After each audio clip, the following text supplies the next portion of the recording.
Let us take a look at the 16th chapter of the Tao Te Ching.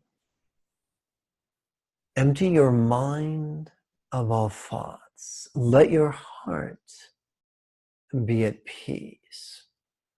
Well, if I knew how to empty my mind of all thoughts, I wouldn't have to come to meditation class.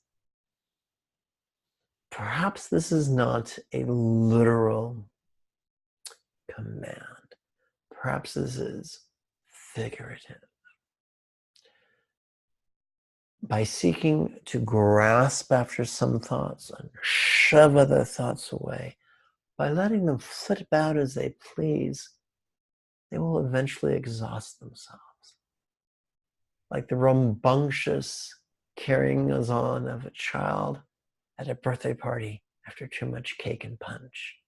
Eventually, the child will exhaust itself, hopefully before they vomit.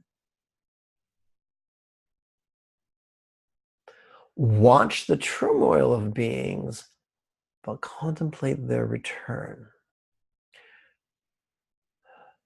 Amongst certain circles, people seek to protect their serenity as if it was made of glass forged of poor quality.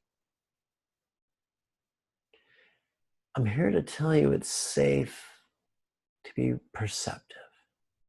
It's safe to perceive the sufferings of self and others.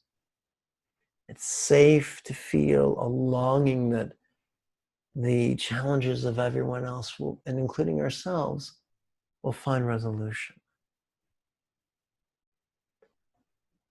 The key is to do so from a place of centered, acquiescent spontaneity.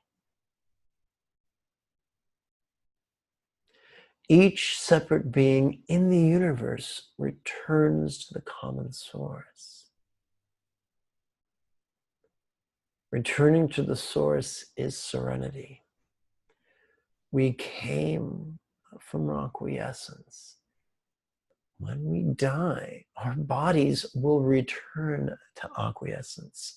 The electromagnetic phenomena in our complex brains that manifest as consciousness will return to acquiescence. A return to acquiescence, to yielding, is inevitable. Here's the great irony. Why wait to death, for death, to acquiesce? Why not acquiesce now? The sooner we acquiesce, the sooner we will know peace.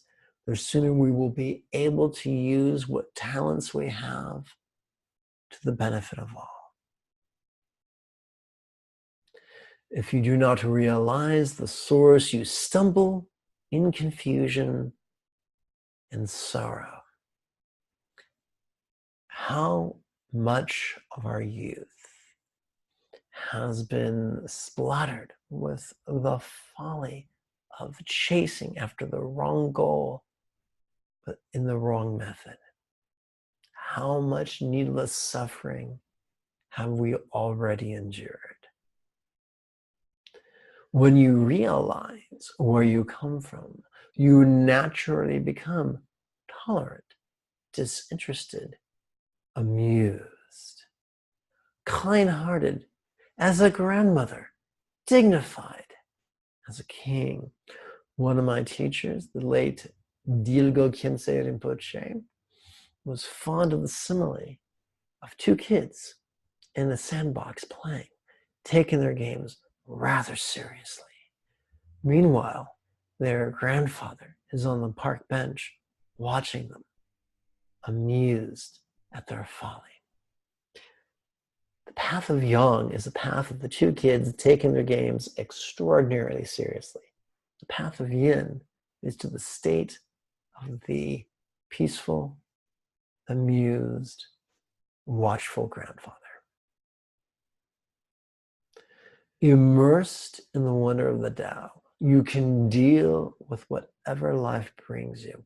And when death comes, you are ready. Most of us, all of us, have hardwired into our brain stems a complete aversion to death. We, on some level, fear death and will do anything to avoid it, like a cat trying anything not to fall into the bath.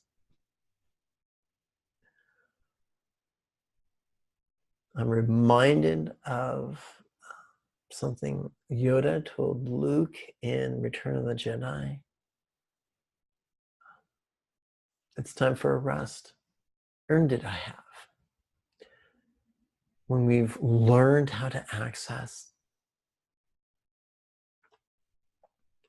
vulnerable, acquiescent, non-conceptual, centered spontaneity,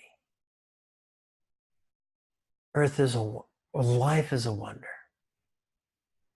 We are floating in resourcefulness, and we are able to make peace with the inevitability of demise.